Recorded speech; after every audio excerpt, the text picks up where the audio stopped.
In a world completely ravaged by war, Ikta Solork was a complete loser with a laid-back attitude and a hobby for daydreaming. But beneath that carefree outer shell lies a street-smart genius who can outsmart even the most dangerous enemies. Ikta's brilliance in battle is overshadowed only by his hate for conflict, as he prefers to plan from the sidelines rather than engage directly. He soon accompanies his longtime friend Yatora Shino Igsum to go to an island and take the high-level officer exam. But unlike Ikta, Yatora is a girl with a fierce, no-nonsense expression, always ready to dive into battles head-on. As they board the ship, they meet their former companions, a fatty named Matthew, a handsome sharpshooter called Torway Remian, and a cute medic named Hiroma. Being a total degenerate simp, Ikta starts flirting with Hiroma while she tries to friend-zone him. Soon they begin their journey, but after some time a huge storm hits the sea, almost making their ship turn into Titanic on that night.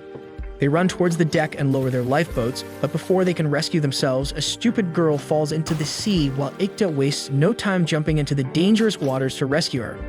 A few hours later, they find themselves washed on an unknown island with the same unconscious idiot, when Yatori realizes that she is the third princess of the kingdom. Soon, the princess wakes up and thanks them for saving her life. Meanwhile, Ikta and Torway explore the unfamiliar island, puzzled by how a princess ended up aboard their ship. But the freeloader Ikta has no desire to get involved in royal affairs and instead tells Torway to focus on finding food. As they continue their search, they stumble upon troops stationed at the far edge of the island, which makes them realize that they'd accidentally landed in enemy territory, and they inform everyone about it. They immediately head back and think about the choices in front of them. Either they surrender to the Kyokan army as prisoners of war or attempt to break through the border and return to their empire. Matthew, the fat quickly gets ready to surrender, but Yatora reminds him that the enemy might use them as diplomatic pawns. The arrogant princess declares that she will never allow herself to be taken as a prisoner and insists on breaking through the borders, but Ikta, who is too exhausted to deal with this control freak, tells her to shut up and go back to the kitchen where she belongs. Yatori is a massive bitch though and immediately pushes Ikta away while apologizing to the princes. Ikta walks out the cave annoyed while Yatori asks why his panties are in a bunch. Ikta responds by calling the princess a spoiled brat, but Yatori reminds him that she's still too young to act like an adult and they shouldn't be so hard on her. After dinner, everyone gets busy with different chores and the princess joins Ikta in setting up a hammock. However, as soon as the princess lies down on it, she spots a Kyoka air unit surveying the island and Ikta quickly picks her up and hides behind a tree. Soon after, they all regroup in the cave and fall asleep, but in the middle of the night, the princess runs off, causing everyone to anxiously rush out of the cave to search for her. It turns out that the princess has been caught by the enemy kingdom, so Ikta comes up with a plan to trick the soldiers, telling them he has escaped from his cruel country and wanted to seek asylum with his mother in the Kyoka Republic. The brain-dead soldiers believed his story and asked him to take them to the cave. Satisfied that they are idiots, Ikta orders his comrades to attack, and they manage to kill all the soldiers except one, who is badly injured. They promise to save his life if he answers their questions and soon learn important details about the kingdom and its patrols. But before they could treat him, the soldier dies. They take the princess with them, but on their way, the princess decides to take her life after seeing the destruction she has caused, but Ikta calmly convinces her. However, deep inside, he is blaming himself for the bloodshed too. The following day, Ikta secures a flying vehicle blip from the patrol unit, planning to use it as bait to escape from the island. They disguise themselves as Kyokan soldiers and deceive the military chief by claiming that someone has stolen the blip and is headed toward the eastern borders. Seeing this, the chief turns pale with worry and asks about the thief's demands. Ikta responds that the thief wants his family returned to the kingdom in exchange for the blip. So after a few days, they are sent back to the kingdom where the princess's comrades warmly welcome them in the palace. After a month, they get the dreadful news of the eastern region captured by the Kyokans and the princess's general, Hazafrikan, has died in the battle. Ikta had already warned the general to back off from the unfair war, but he didn't take his advice seriously, and now after his death, Ikta becomes extremely positive that every hero dies of overwork. The next day, they are called by the dead rat emperor, who bestows them with the title of the knight for saving her daughter. While they are being escorted to the celebrations, Ikta lashes out at the princess for ruining his life by forcing them with the title of knight who can't disobey the commands of the emperor. The princess agrees that they are being used for political motives to console the people of the kingdom devastated by the death of General Riken. The bonehead princess starts revealing everything she has learned about Ikta's family like an obsessed creep. Ikta's father was a great military general who died in prison for disobeying the emperor. His teacher is a scientist who has taken asylum in the Kyokan Republic, But when she starts talking about Mother, Ikta lunges at her, warning that he will snap her neck in two if she speaks another word about her. They wonder if they need to hijack a ship and play Sea of Conquest in real life to get out of this situation. After all, what can be as thrilling and adventurous as navigating the high seas with your crew and facing numerous adventures to achieve fortune and fame?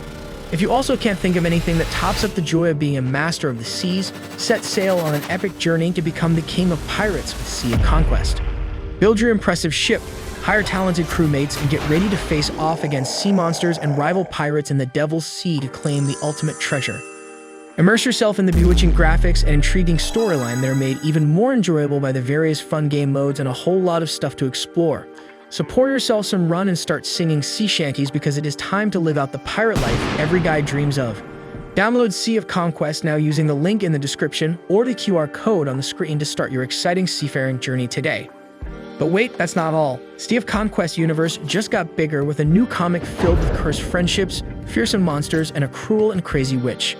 Want to know what happens in the comics and who gets the treasure? Hit the comic link in the description and find it out for yourself. After receiving their Imperial Knight badges, Ittori sits next to Ikta, who sadly shares that this day is the worst day of his life, just like the day he lost his mother. Because today he has become the three things he hates the most: a soldier, a noble, and a hero. After a few days, they enroll in the Katvarna Empire's Central Base's high-level officers' school, where the officer in charge introduces them as Imperial Knights who saved the princess from the kingdom of Kyokan. He also informs everyone that the 12-year-old Princess Chumil has also joined the school, so they should find inspiration from her and work hard on their lessons. However, Ikta, the most uninterested candidate of the bunch, lets out a huge yawn and looks like he's about to drop dead on his feet. Soon the tough military training begins and they all are running laps to strengthen their core. But Ikta is hopeless. He keeps coming first from the last, cursing his fate which forced him to land at this dreadful training camp. The bossy coach keeps calling him a dumbass who should just pack his bags and return home, and to Ikta, it definitely doesn't sound like a bad idea. Later, the five are relaxing under a tree when Torway ruins the mood by reminding them that they still have crossbow practice, a lecture and marathon left, and then they'll be done with the day. Suddenly, a bunch of bullies with a leader who almost resembles a football walk towards them. The bullies throw a creepy centipede creature in their soup, saying that they have prepared this specially to give them energy. All four of them are creeped by it, but Ikta grabs a stone, smashes the centipede's head, and confidently gulps it down his throat, while everyone keeps looking at him with their jaws on the floor. After that, he casually teaches them that they should always smash the head of a centipede before eating it. To avoid getting poisoned and creeped out by Ikta, the bullies nervously walk away. Ittori declares that those losers didn't know that Ikta would be the last person on this planet to be scared by bugs. Matthew, with his mouth half filled with food, mumbles that the best way to deal with those types is to ignore them because the smallest dogs bark the loudest, and Ikta and Ittori tease him in sync, saying that it's especially true coming from Matthew. Soon they are in the class getting ready for a lecture on tactics while Ikta is napping at the last bench. Suddenly, Princess Chumil approaches him and asks if she can sit beside him, and Ikta starts running his sassy mouth again, saying that neither the desk nor the chair belongs to him, so the princess is free to do whatever she wants. Soon the professor enters the class and starts with the lecture, but Chumil, instead of focusing, writes a note to a sleepy Ikta asking if he's enjoying his time here. He writes back saying that he hates it here since he can't nap or bring in girls. Chumil blushes and asks if women are all he can think about. He replies that she is too young to talk about that stuff. Suddenly, the professor calls Chumil, asking her to continue reading, but the princess has no idea about the page number since she was busy gossiping with Ikta. Surprisingly, Ikta saves her from the embarrassment by telling the exact page number from where she has to read. Next, the professor asks Ikta to explain how the Battle of Apulia was historically significant, and Ikta starts explaining like a pro with all the little details, strategy, and everything that made that battle important, clearly impressing the professor and the classmates. On the other hand, Matthew and Torway are practicing sharpshooting, and Matthew compliments him, saying that if he continues being like this, then he can easily shoot down a military commander in the battle. Suddenly, a group of seniors who almost resemble drug dealers stop them midway. Two of them have green hair exactly like Torway, and it turns out that they are Torway's older siblings, Suryasalag Remian and Susharaf Remian. He mocks Torway with a half-hearted greeting and informs them that they have just returned from the northern garrison fortress. Sari Hazaleg comes closer to Matthew and smugly asks if his brother behaved like a coward while they were on the island, and Matthew denies. The older Rivian makes fun of Torway, saying that he is only good at shooting from afar because he is too scared to be close to the enemy like a goddamn loser, and he will surely abandon his comrades if he sees any danger. Torway can no longer keep hearing his nasty accusations, so he screams in denial. saying that he won't ever run away. But his elder brother turns furious because Torway interrupted him while he was talking, and he starts harassing him while the scared Torway keeps his head down. Soon they hear a familiar voice, and it's none other than Ikta, whose peaceful nap was interrupted by the commotion Torway's siblings are causing. With a sassy mouth and a sarcastic existence, he says that he feels sick looking at the older Rimian's disgusting face, wishing for it to explode, and he shows no mercy to sadistic assholes like him. Saying this, he drops a creepy centipede on Sarahasalag's face and sassily jumps on the ground, while the older Rimian keeps screaming out of fear. The other Rimian sibling punches Ikta in the gut, while Torway and Matthew run forward to save him, but they are blocked by Sarahasalag, who mocks Torway for being too weak to even protect his friend. Ikta laughs and says that not only Sarahasalag is a sadistic asshole, he is also brain dead. Hearing this, a furious Sarahasalag starts kicking Ikta, but nothing can stop Ikta's mouth. He declares that a mannerless creature like Sarahasalag punches someone whenever he feels like it, but a soldier attacks when it's time to attack, and similarly he says everything he wants and whenever he wants. Saying this, he gets up and walks away, asking Yatori and Princess Chumil, who were watching everything, to take matters forward. They all stand frozen when they see Princess Chumil worry that they might be imprisoned, but Yatori comes forward and makes up a half-cooked story, telling the princess that Ikta had asked the upperclassmen to spar with him. The rules are set by Ikta himself, and that includes fighting in 5 versus 1, and if one gets defeated, then another can attack immediately. Yatori cleverly declares that since Ikta is already knocked down, she will take his place and they should resume fighting. The seniors are bewildered at the proposal, and before they can react, Yatori grabs the arm of one of the troublemakers and knocks him down with a single blow. She knocks the other two in the same manner until only the older Rimian siblings are left, but the eldest among them stops the other and they both leave. After some time, Ikta is getting treated for the wounds he got as a consequence of being too cocky with the upperclassmen. Torway feels guilty because his brothers made a mess of Ikta, but Ikta assures him that it's not his fault because he was the one who got angry and butted in when his peaceful nap got interrupted by their continuous chatter.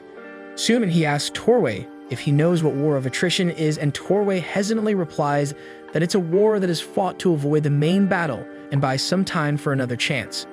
Hearing this, Ikta replies that it's the most difficult battle that someone can fight. After 3 months, they all assemble on the military grounds of the academy, where each of them is assigned a platoon, and from now on they would have to work under them. Yatori gets into platoon 1, Torway into the sharpshooters platoon, and Ikta gets to work in the light platoon. However, as soon as Ikta comes face to face with the commanding soldier, the girl kinda looks familiar. She introduces herself and then reminds Ikta that she is the daughter of the woman Ikta had been flirting with some time back. Then hilariously, she turns a bit angry, asking Ikta to not talk to him because he's a homewrecker.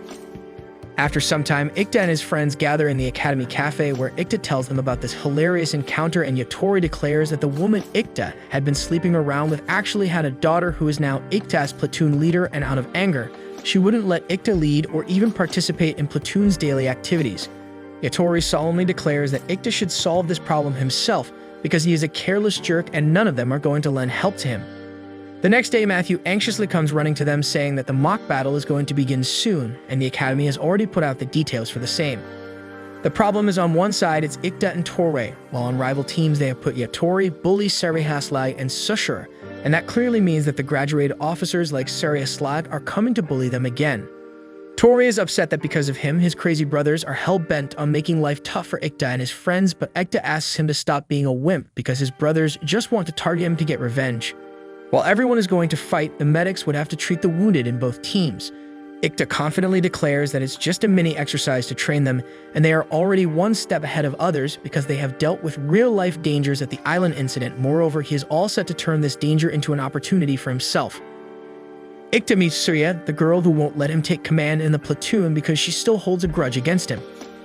Ikta straightway asks if she is upset because he slept with her mother, but she denies and gets flustered. She lies that his physical strength is below standards and he is more suited for desk work rather than taking up the commanding duty of the platoon, which involves a lot of physical work. Ikta finds her reason interesting and he smiles and calmly asks if she is confident that she will be able to win the mock battle. Sai replies that it's nearly impossible for her to do that because the others are more experienced than them. Soon Ikta asks if he leads their platoon to victory, and that would mean that he is a better commander, or at least it will prove that he is not bad enough to be sent for desk work. This makes Suya speechless, and she agrees, saying that if they win the mock battle and Ikta plays a major role in the victory, then she will allow him to command the platoon, but if they lose, then Ikta will take up the desk job. After a few days, they all are marching off to an open ground for the mock battle. Ikta, being the smartest of them all, leads the platoon while the bully Rimian is at the back with his platoon. It's raining cats and dogs, making it difficult for them to walk on the wet and slippery ground, but Ikta is trained to deal with unforeseen circumstances. Soon they set up the camps, and a surprised Suya asks how Ikta was able to find the camping grounds without a map, and he cockily replies that the map is always in his head. It's just the experience he got with his master's teaching that helped him find the grounds.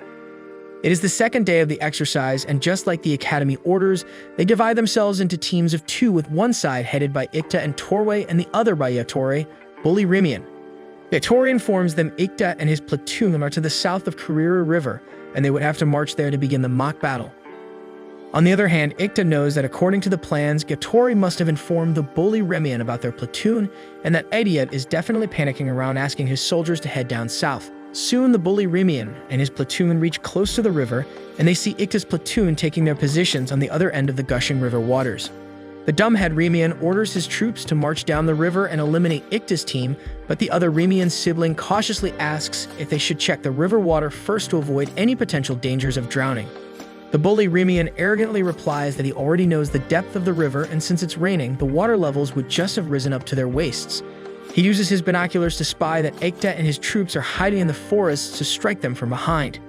He orders Yatori to take her platoon and head up river to block Ikta and his soldiers, but Yatori is a bit unsure because it will be risky to split up their forces right before they start with the battle.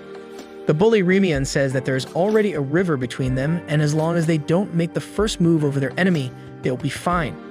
Yatori tries to drill some sense into his bondhead, but he arrogantly dismisses her, yelling that she should follow the commands of the commanding officer.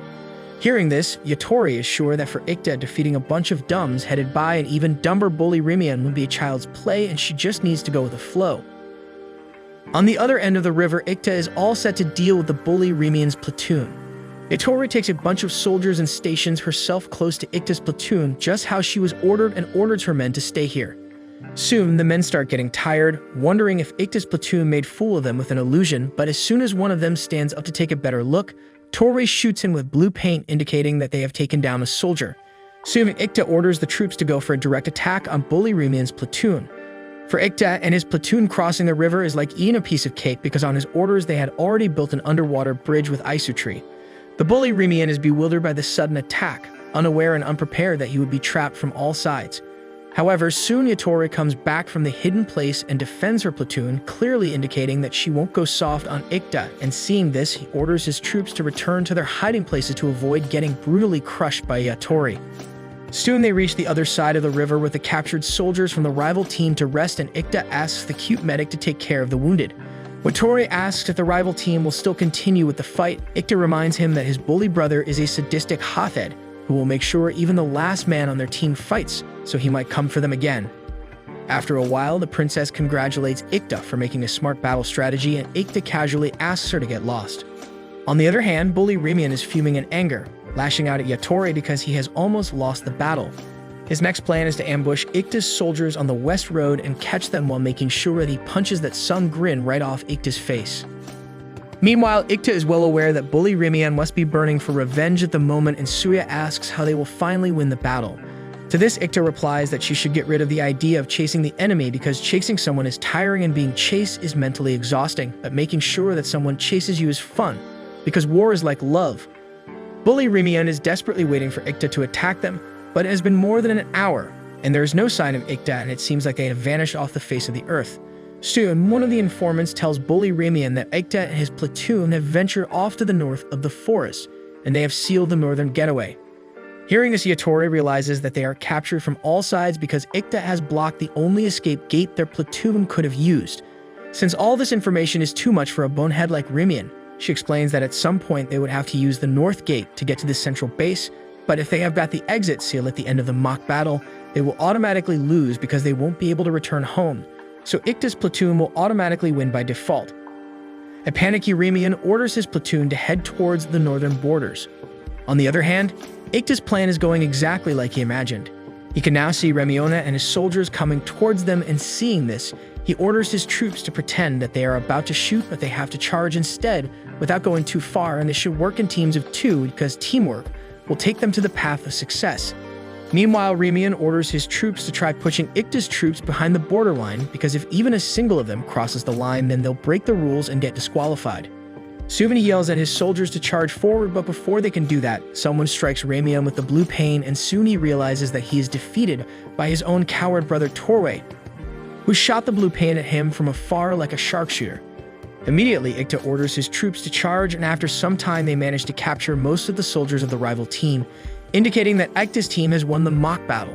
Soon Ikta calls out 4 comrades from his platoon and lectures them about charging way ahead despite his orders, and his platoon doesn't need heroes, so as a punishment and to think in a scientific way, they should come up with a way to fight 3-on-1 in a scientific way. Since no one knows about the word scientific except the oh-so-genius Ikta, he tells them that it's the most efficient way of thinking that allows a person to be lazy. For example, people invented agriculture because going hunting without knowing you catch anything was a pain. Similarly, people dug wells because going all the way to the river was a pain. Therefore, laziness is the mother of human progress.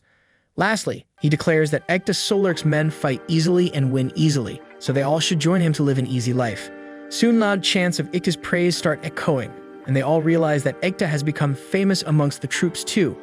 Soon, Ikta approaches Torway asking if he understood what war of attrition actually means, and he smiles and agrees, saying that he did. On the other hand, the princess is frantically running towards the west because someone told her that Ikta is badly injured, but as soon as she reaches there with her comrades, someone shoots them down one by one.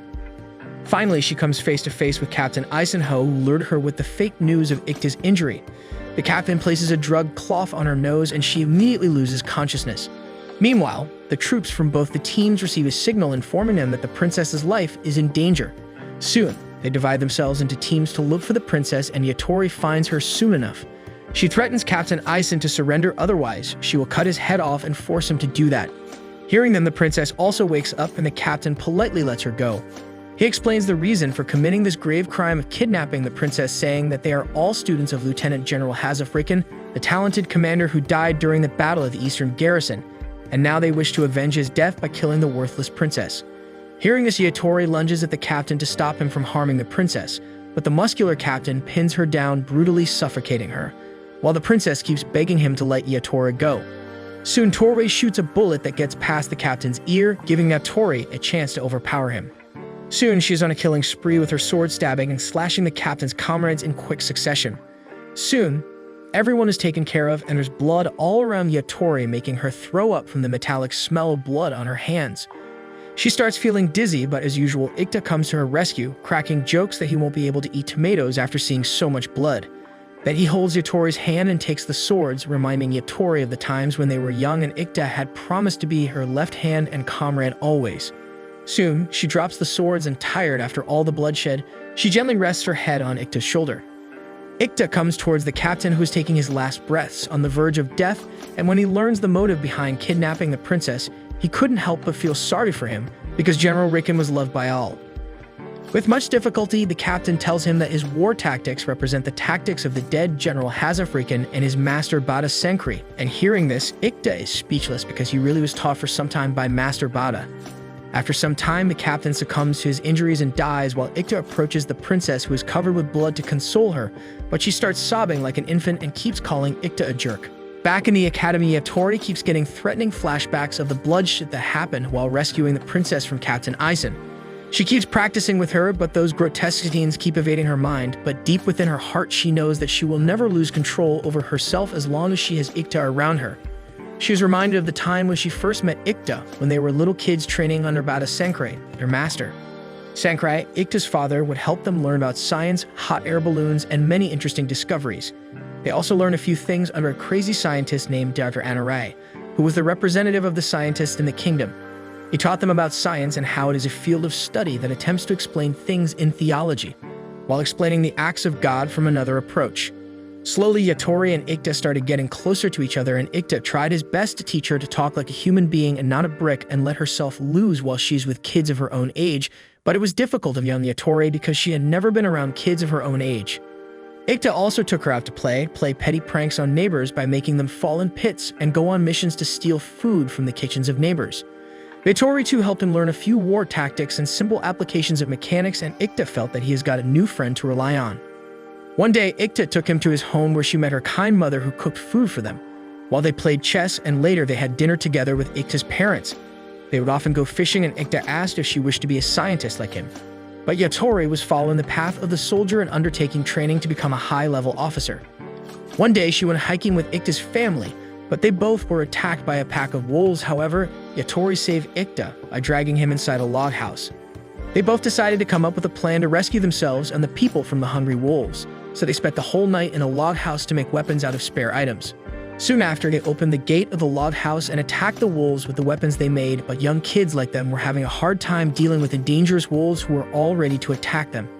They hide again, but soon the wolves' attacks become more brutal, but this time Yatori faces them head-on, stabbing two of them with knives and arrows while Ikta uses his science-induced tricks to defy them.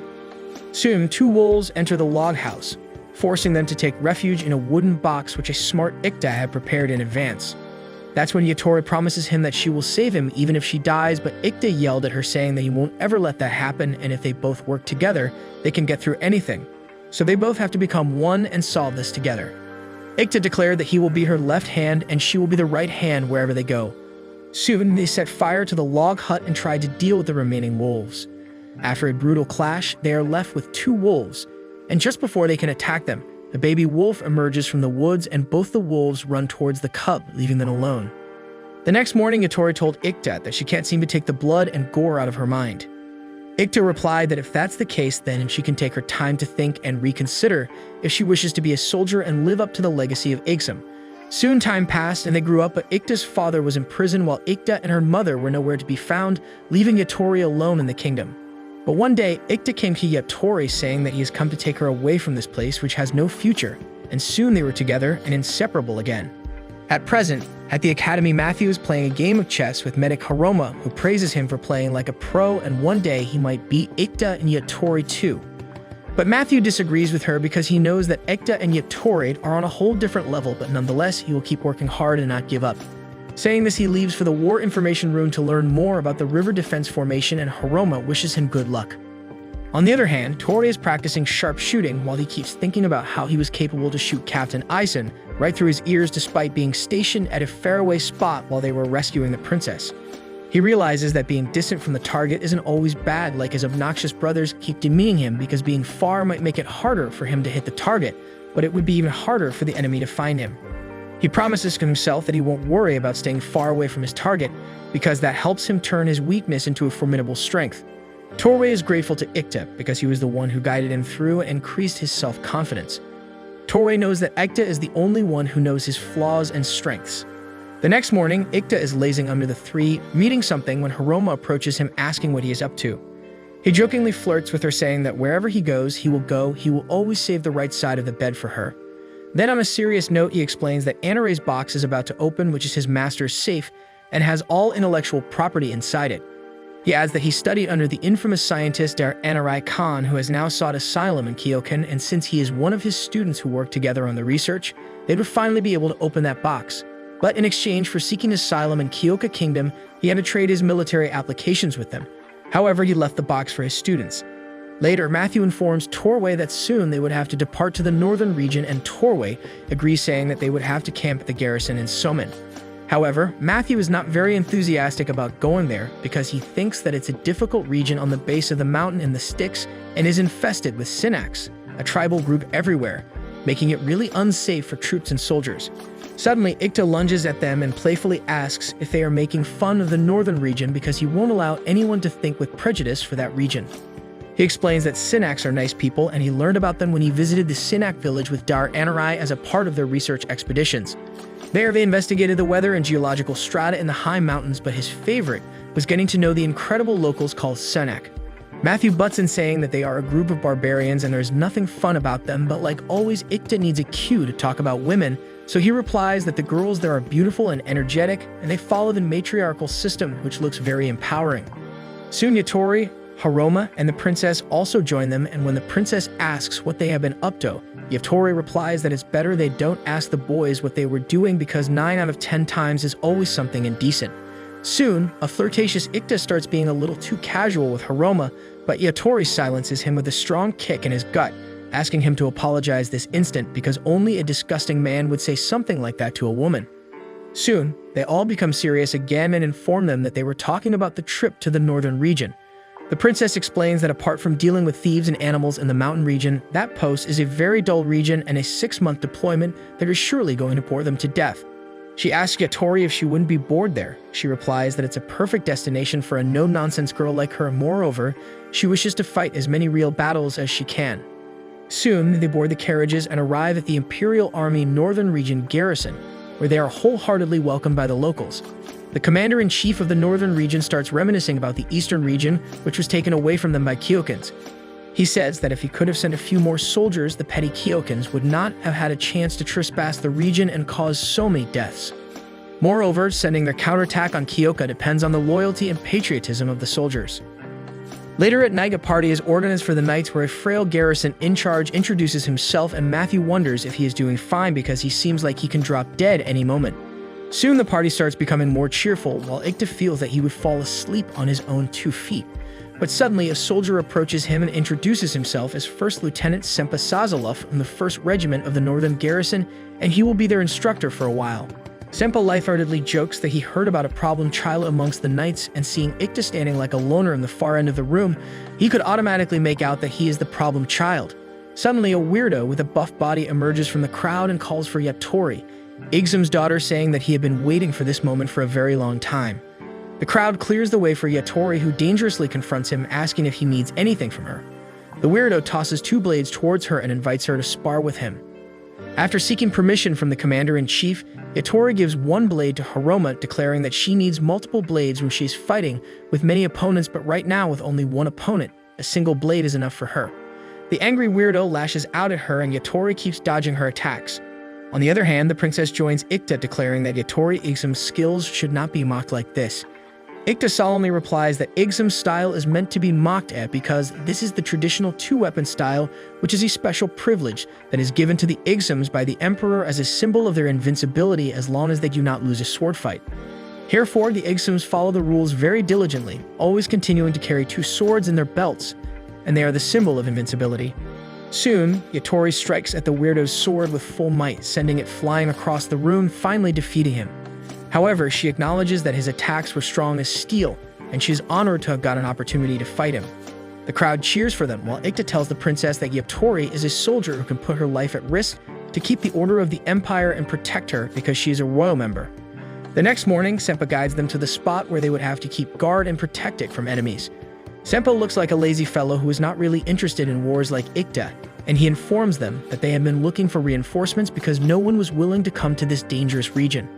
He points at the Great Peak of Alifactor Mountain, which Torway informs is a huge mountain peak nicknamed the Great Stairway to God, but no enemy has ever managed to cross the mountain to enter the Northern's region, and Sempa agrees. Yatori carefully thinks for a moment and says that if there are no external threats, then that possibly means that there are a lot of internal dangers they would have to look out for.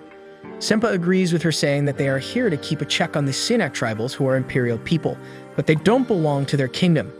They have had small-scale conflicts with them, but about 2 years ago, the Sinaks had stopped causing trouble. So they are here to show them their massive military power and forces and use it to silently pressure them to keep peace with them. Sempa looks out for Ikta, but he is not with them, so Suya gives them the message on behalf of Ikta that he has broken the military regulations and voluntarily entered the detention barracks. On the other hand, in the barracks, a military officer is forcefully taking away the books written from a girl, and when she tries to protest, he gets ready to hit her for reading books written by the traitor Dr. Ananarai, but Ikta stops him. The military officer asks what the hell is Ikta doing, and he calmly replies that he is a passerby knight whose task in life is to banish all the tears from all the girls in the world. Then he goes on to look at the bookshelf, appreciating how printing technology has actually made it possible to print so many books, but they are still very expensive for an ordinary person, and might cost them a fortune, revealing that the military officer was taking away the books to sell them in the market and earn a great deal of money out of them. Everyone looks at him with accusing eyes, and the military officer lashes out at Ikta, hitting him with a punch. Ikta decides to handle the situation with his sassy mouth and asks if he hates bugs or not. The military officer replies that he doesn't care and continues to go after Ikta. Secretly, Ikta hits the wall of the hut, and suddenly a venomous spider falls on the officer's face, making its way to his torso, forcing the officer to run away.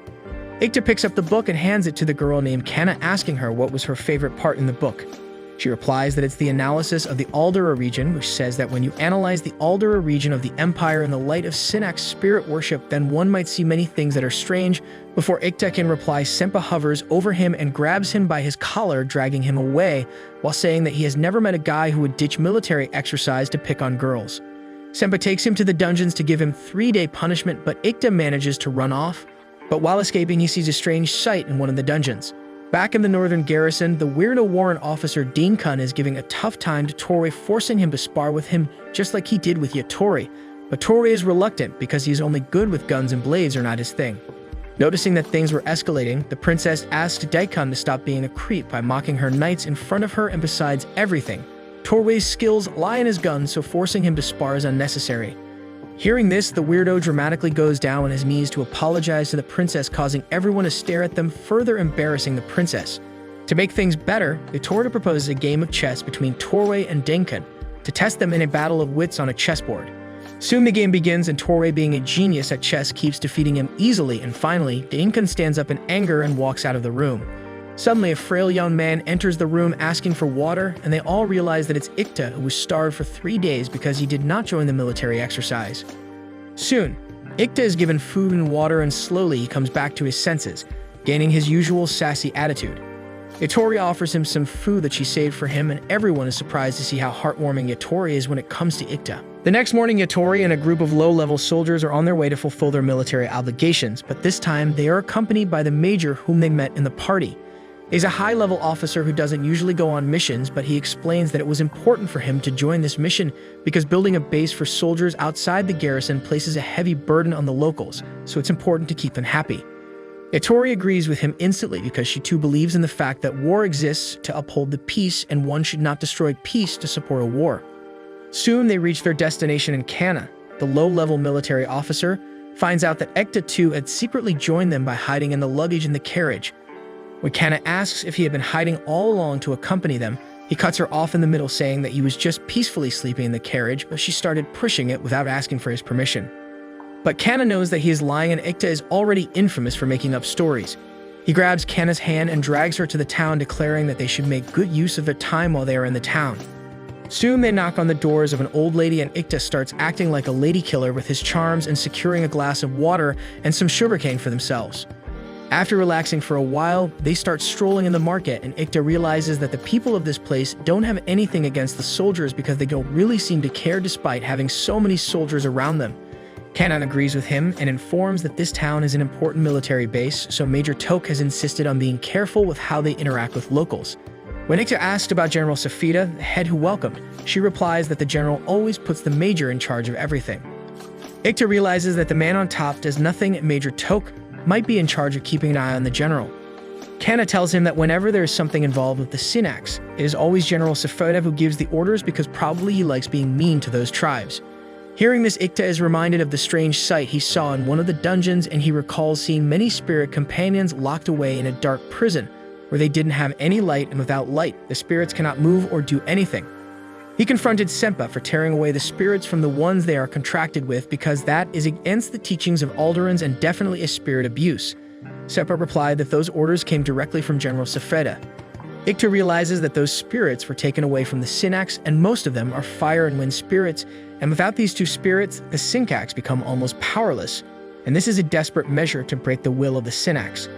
Ikta knows that this is the main reason why the Synax would go to war with the locals, because they wish to retake their spirit partners who were cruelly stolen from them. Back in the present, Kana tells Ikta that she has a fundamental question about the book they were talking about before. She finds it strange that the Synax speak of the spirits without mentioning God Alderamin, because she had been taught that the 4 great spirits were sent to the human world by God himself. And according to this theory, they might have to question their religion and learn from Synax who don't believe in God, and it might be true because the spirits have never confessed that they are sent by the supreme power. She adds that the core rules of the Aldera region involve obeying the commandments, but the spirit religion of the Synax have no such commandments. So according to her, the religions only exist to give gratitude to the 4 great spirits, and a variety of festivals show that gratitude and the religion has nothing to do with commandments and rules. If what the book says is correct and the Aldera religion and the spirit worship are unrelated, then the true nature of the spirits has nothing to do with being messengers of God Alderamin. Suddenly, Ikta screams in joy that Kana has broken the curse of God, which is an insane idea that twists the truth by ignoring anything that doesn't benefit God. He starts dancing in joy, saying that unless someone breaks that curse, they can never believe in science and its wonders. On the other hand, Yatori, the major, and a few soldiers stop at the gates of the cathedral. Yatori proposes to stay outside while the major and the soldiers enter the premises. As soon as they throw open the gates, they see a man brutally stabbed, and seeing this, the major asks his soldiers to evacuate, but before they can do that, they are surrounded by a bunch of people ready to attack them. Hearing the commotion, Yatori hurriedly enters the cathedral and is bewildered to see the major stabbed by one of the men. She immediately slashes her sword and begins a killing spree, but the rest of the men escape. Yatori tells the injured major that she will pursue the enemy and runs out to follow the remaining men. After a while, Ikta and Kana enter the cathedral, and they are taken aback by all the bloodshed. Ikta scans the scene and realizes that 5 Imperial soldiers are dead along with 1 Sinak man and a few residents. Ikta moves inside the mansion and sees a pile of clothes with the emblem of Alderman pilgrims, and Ikta wonders how these ended up with Sinaks.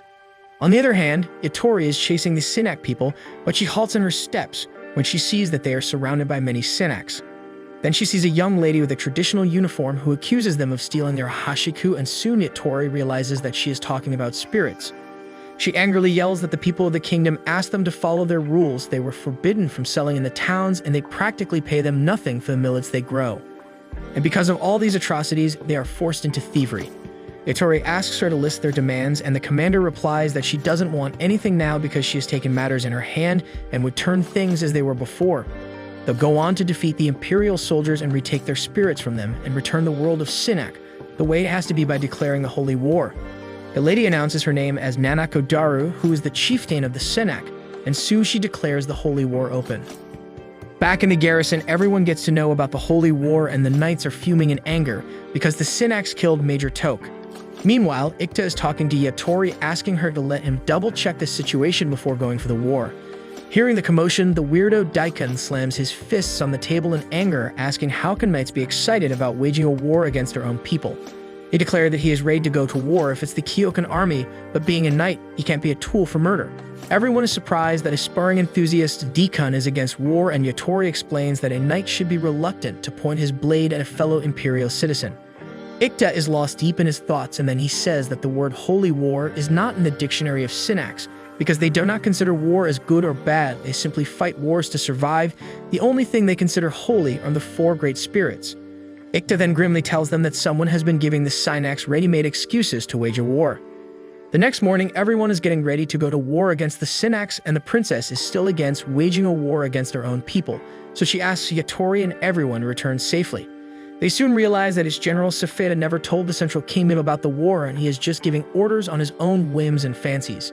Soon the war begins, and it's going to be called the Northern Katvarna Rebellion, seemingly larger than any battle staining the pages of history with the blood of his own people. The war continues for weeks and months while Ikta and his friends are called to the main grounds to give their services in the army. The old and cruel General Safida is yelling in anger because the war is dragging on for a long time and they are losing many soldiers daily. The soldier tells him that the platoon is unused to high elevations and the mountain terrain is making it difficult for the soldiers to move forward because of many obstacles, and the best option might be to withdraw.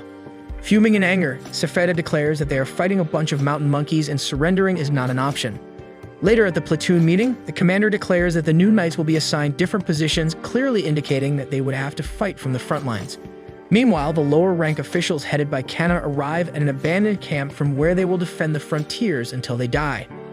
On the other hand, Ikta visits Hiroma, asking her to have dinner with him.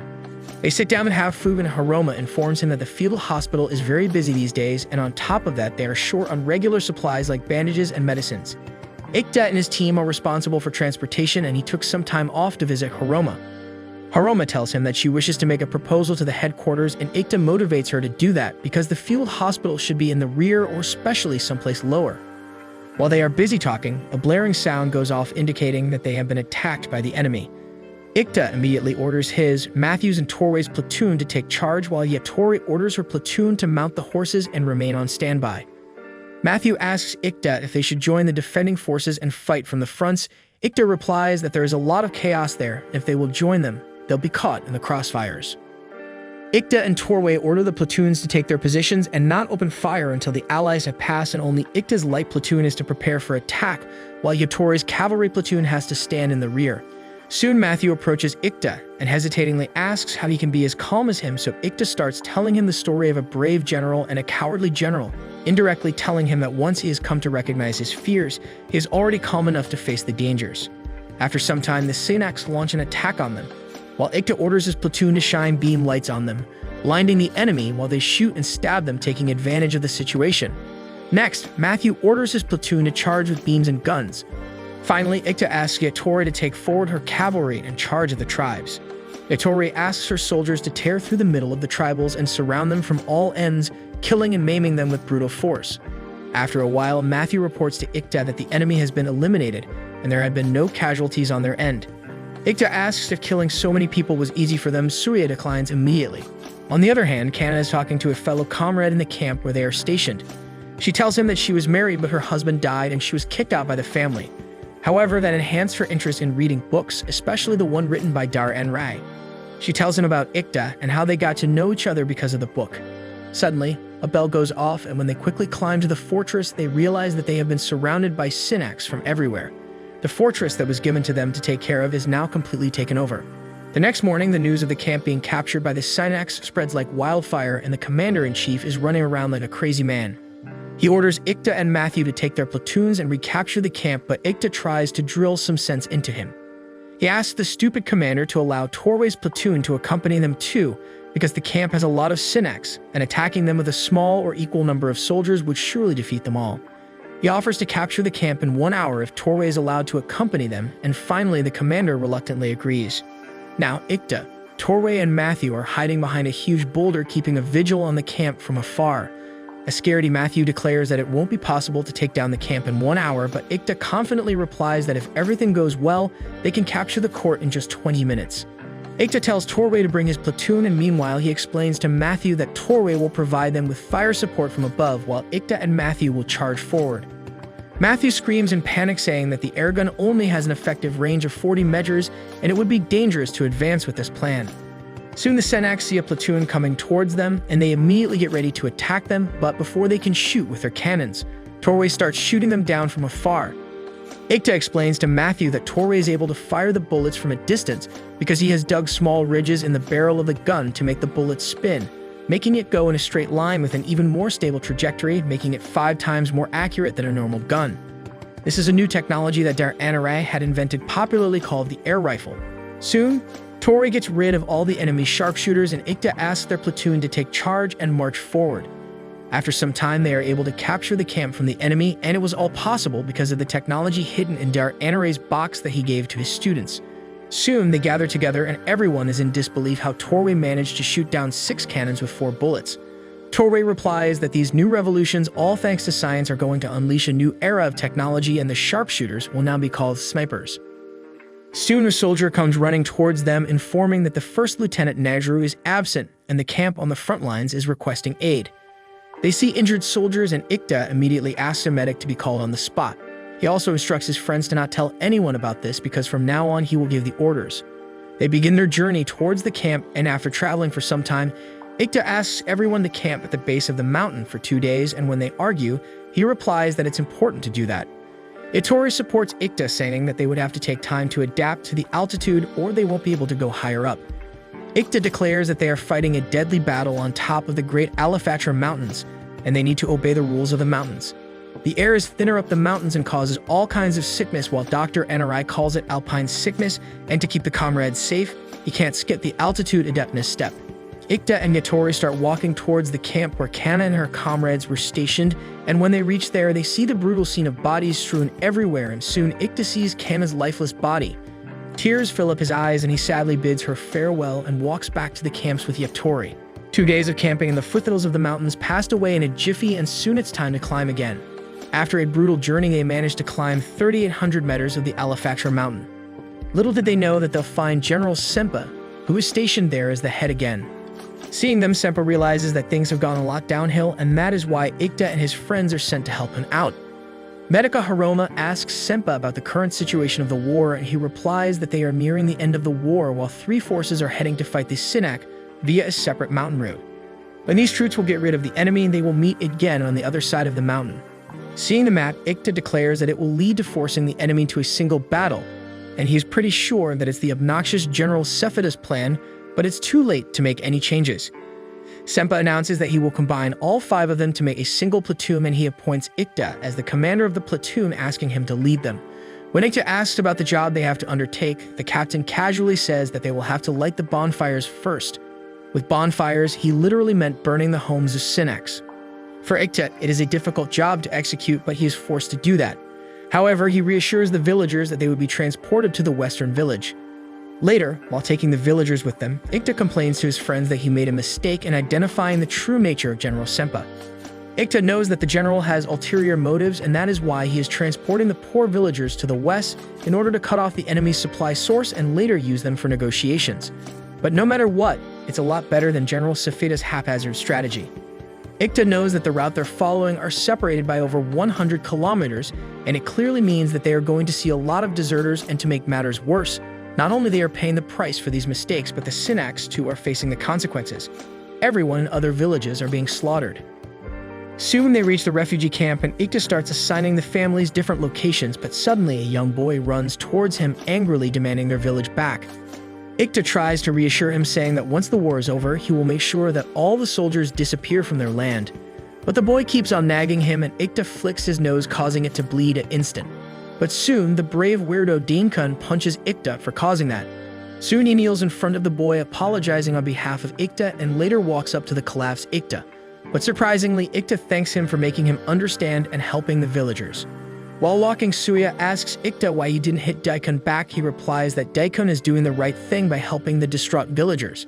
People can only achieve as much as their situation allows, and it's better to take care of people who are sandwiched between 2 war-torn enemies. Several days later, the arrogant Sephida is on the pedestal giving a speech again. He declares that the war is about to get over, and this location might be the last location for the battle. They will leave tomorrow for the battle, so for the night they must rest enough and gain their strengths. The next morning, the platoon embarks on a mountain path which is surrounded by deep valleys and gorges. General Sempa seems a bit agitated and worried regarding the surroundings, and Torway realizes that that's because they might be attacked by air mortars from anywhere behind the mountains. Soon Ikta joins them and asks the captain to make arrangements for a possible attack, because it's better to be safe than sorry. He suggested putting shields on the side of the officer candidate's unit. Taking his advice, Sempa asks General Sephida to get off his course so they can execute the plan for safety, and he reluctantly does. Soon, Ikta salutes Sempa for dealing with the situation easily, and they all salute him for being an amazing commander. However, just as Ikta predicted, they are surrounded by Synax again, and they are shooting fire arrows from all ends. Soon their soldiers start dying, and Ikta orders Torway to hurry and get ready to launch an attack, because his men are the only ones with air rifles. Soon a bunch of Synax soldiers start descending down the mountain, and one of them lashes towards Hiroma, but Ikta comes in between and shields her. But when the Synax gets ready to attack again, Dankun comes to the rescue. On the other hand, Yatori is protecting Sephida from the Synax chieftain girl. Soon they engage in a brutal war, and both are pro in their blade techniques, not backing down at any point. Yatori learns her tricks and overpowers her, but suddenly she looks at the other side and realizes that Daikun has been attacked. She leaves the chieftain girl and runs towards Daikun to save him while the chieftain girl escapes. Despite many efforts to save Daikun, he succumbed to his injuries and died. But before dying, he calls Yatori and asks her to take care of his kingdom and empire, and also asks her if she would be successful in upholding the honor of the knight. Yatori declares that Daikun fought very bravely amongst all of them, and he would be rewarded for the same. On the other hand, the injured chieftain girl sees that her village has been burnt too, and she tears up, realizing that she has lost her family. She runs towards her hut and sees the dead bodies of her families while the soldiers are partying away there. Furious, she starts attacking them and killing a few, but one of them pins her down, ready to take advantage of her. However, before they can do anything, Ikta, Yatori, and their friends rush in, and Ikta lands a punch on one of the soldiers. He threatens the rest to stay at their place and asks Yatori to check in on Nana. The chieftain girl and Yatori confirms that she is fine, and they made it on time to save her. Soon, Ikta faces the barbaric soldiers with anger swirling his eyes and declares that he doesn't care if they are heroes or warriors, but he has no mercy for beasts like them. The next morning, they analyze the situation, and General Sempa claims that the war will end sooner or later. But Ikta is still not sure about that and says that last night the people who attacked them weren't Synax alone, but also Kalakarm, the ghost squad of the Kyokan kingdom. When Matthew asks that the ones involved in the war were also Kyokan, Ikta replies that it was pretty much clear because the techniques were far too efficient, including the assassinations, the guerrilla warfare, and the blade techniques. Soon, Torway realizes that the enemy had air rifles too, and none other than Kyoka Republic can have them where their NRA fooled. While they are busy talking, a man clad in white, riding a horse appears before Safida and introduces himself as the leader of the Aldera inspection team, and they have received complaints that the northern region is violating the rules of the kingdom. They have been accused of violation of the four great spirits, and Ikta immediately recalls the spirits that were imprisoned in the dark dungeon. The inspector informs them that they have come to investigate the truth, but after seeing so many spirits lifelessly strewn around, they have already made sure that Safida is guilty of his crimes. A scared Safida starts making excuses, but the inspector asks him to save that for later when he will get the official summon to arrive at the headquarters. Saying this, the inspector returns and Safida orders Ikta and his friends to chase them. However, soon they learn that the army of Aldera is surrounding the northern garrison in large numbers, clearly indicating that the Kidokan had manipulated the Synax, and now they have the Aldera on their side too. However, the northern garrison is already exhausted after a long-drawn battle, and they cannot afford to fight another. Soon the news reaches Safida, who starts behaving like a crazy elephant. He orders his soldiers to either face the enemy or retreat, but the soldiers are too tired to fight. Soon, Ikta suggests that they should put a retreat support unit to the rear while trying to delay the enemy. Moreover, they have less than 8,000 soldiers, and if they wish to go for a defensive battle, they would have to place at least 6,000 to the base, and 2,000 would be used for retreat support. Ittori further explains that before starting with a defensive battle to buy time for retreat, they would have to draw out a first battle to make time to prepare. For that, they would have to use a single battalion of around 6,000 soldiers. Senpa agrees with Yatori and asks Safeda to transfer the command to him, while Ikta suggests that he will make Syncax give their aid for this battle, leaving everyone baffled. At night, Yatori and Ikta visit Nana, who is tied in ropes, and apologize to her. She furiously blames them for being monsters who defeated them in battle, and now they are looking down on the Synax. Ikta says that he has no intention for apologizing for the inhumanity of war itself, but he will apologize for the senseless violence and slaughter caused by the non-combatants under their jurisdiction. Soon, Ikta takes a dagger and tells the story of the hunter who had to cut off his finger because he accidentally shot a merchant's daughter. Saying this, he painfully cut off his finger too as a reminder and a traditional way to apologize, and that's the story Nana told him 9 years back. It turns out that Ikta and Nana had met each other 9 years ago, and soon Nana recognized Ikta too. Soon, Ikta asks Nana to do 3 favors for him. One is to accept his apology for the misdeeds, second that the Synax helped them repel the holy army of Aldera. Nana realizes that the Aldera are both after the kingdom and Synax, and intend to crush both in the name of saving the spirits. But the Aldera was just a pawn in this huge battle, and the real enemy is the Kyokan Republic, who taught them military tactics and guerrilla warfare. He warns that if Aldera takes control, then they will show no mercy to the Synax and their traditional beliefs. If Nana helps him, then he will guarantee a place for the Synax in the Empire when all this is over. And when Nana asks about the 3rd favor, he replies that Nana allows him to keep calling her by her name. Soon, Nana accepts his demands and decides to help him. While returning, Yatori casually informs him that the finger he bravely cut off before wouldn't grow back. They join their friends, and Ikta informs them that Nana will send 800 men in 2 days to help them, and they have to be grateful to Captain Senpa too, who helped give refuge to the displaced people of the villages, so it won't take long to gather people. Soon, Senpa joins them and happily announces that they have been promoted to 1st and 2nd ranks lieutenant, and he asks Matthew to take his platoon to the rear. Matthew is a bit hesitant at first, but Yatori tells him that he has turned into a splendid soldier who will make everyone proud. She appreciates Hiroma too for taking care of the wounded and scared with dedication, and together they will make the best officers, so they should take this opportunity to learn and expand their horizons. Matthew holds Ikta by his collar and declares that he won't leave him alone even if he is walking on a death road, and he will never slow him down. Ikta finally lets them stay and help them in the battle. 2 days later, they reach the great forest of Gagel, planning and preparing for the battle on Ikta's plans. They only got 3.5 days, and they are still short of time and manpower, but they would have to clear the forest to keep a better track of their Alderan enemies. On the other hand, the Alderian general gets to know about their plan and decides to attack as quickly as possible to get advantage of the forest cover. Soon, Ikta receives the news that the enemy has started burning down their forests too in an attempt to eliminate their cover. In the south of the kingdom, Princess Shumil wakes up to a nightmare of Ikta, and soon she wakes up wondering how Ikta and her friends are faring the war. Soon she's informed that the holy army of the Aldera has attacked in the mountains. At the camps, Ikta is getting ready for the battle because burning down the forest to keep the enemy at bay has not given them much advantage over them, so fighting a war is the ultimate reality. Yatori agrees that if they keep waiting while not letting the fire die, the enemy will find another way to attack them. Ikta asks Nana to explain the details. She answers that the Alafatra mountain is the region of Sinax, and beyond that is the forest of Gagel, but between the two is a small mountain path which is too small for many to pass at once, but if they exercise proper caution. So they have to make sure that the Alderaans keep focusing on them so they won't go about using that path, so it's better to fight rather than wait to get brutally killed. Ikta knows that the enemy will not take another path to attack them, so he just hopes that he manages to pin them down for at least 8 days to buy some time to get his men ready. On the other hand, the Holy Army's general is informed that the fires are dying down. The clever strategist named Jean, who has joined the Holy Army, declares that the situation has changed and their enemy wants them to take the same way. As the sun sets, General Sempa is worriedly keeping a check on the ghost squads from the Holy Army. Ikta visits him and asks him to calm his nerves down because the whole motive of these squads is to play with the fear side of their enemy and take advantage of the same. Saying this, he returns to the base. Nana, Matthew, Yatori, and everyone else is keeping a vigil on the enemy ready to charge if they attack just like Ikta instructed them. Ikta knows that winning a war with just 600 soldiers and 120 Sinax is going to be nearly impossible, but he manages to keep his calm.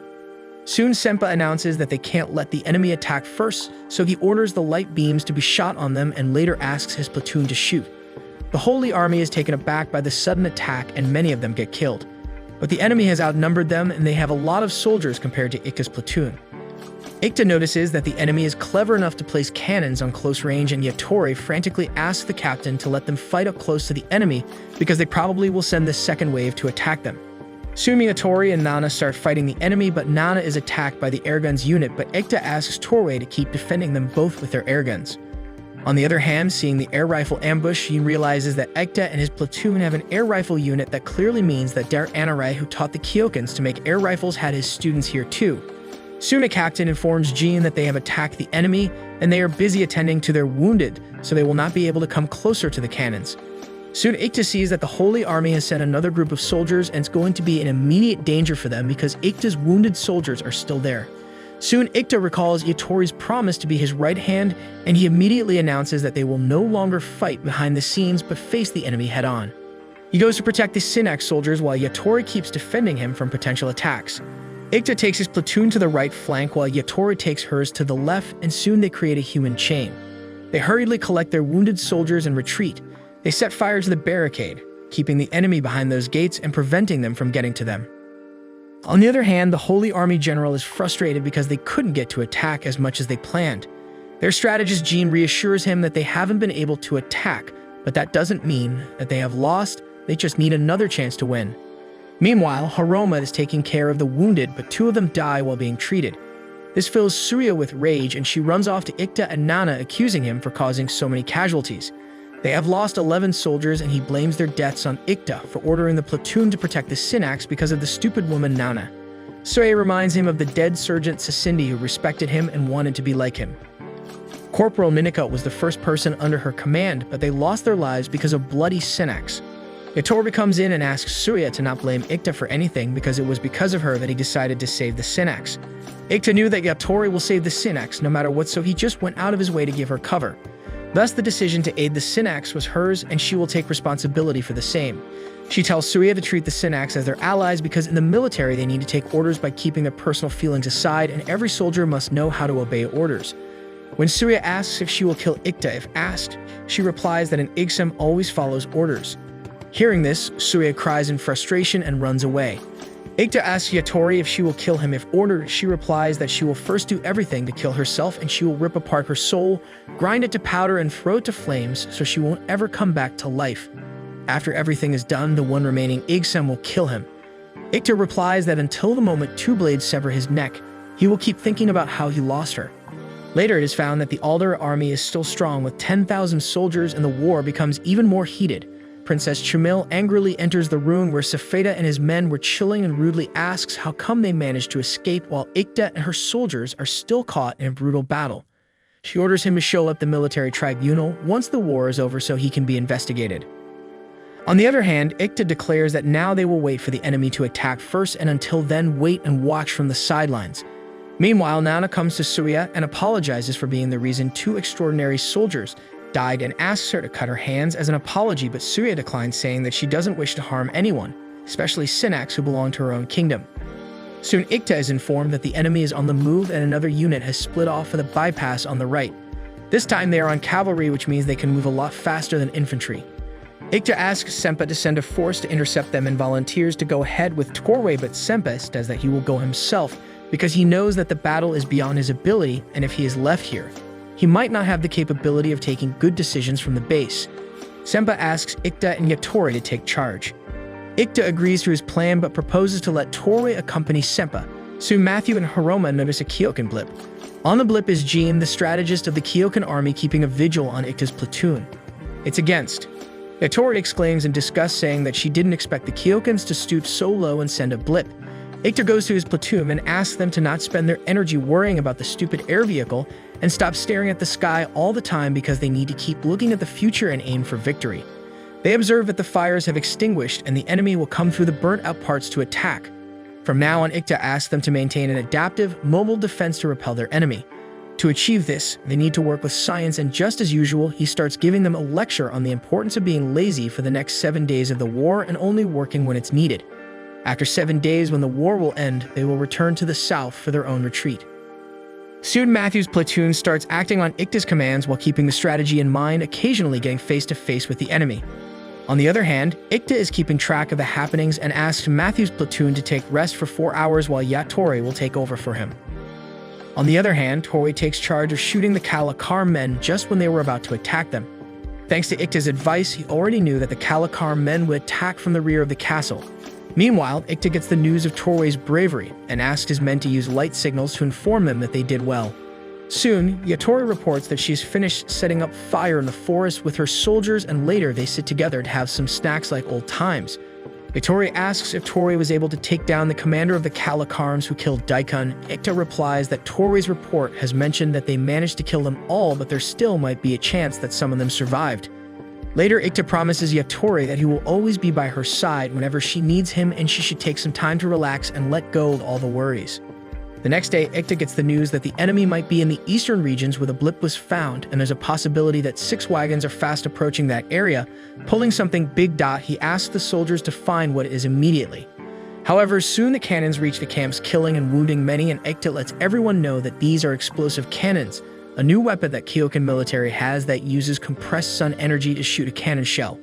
And soon it dawned on Ikta that the blip and the enemy cavalry had been practicing this for a long time, and now they have finally outsmarted them.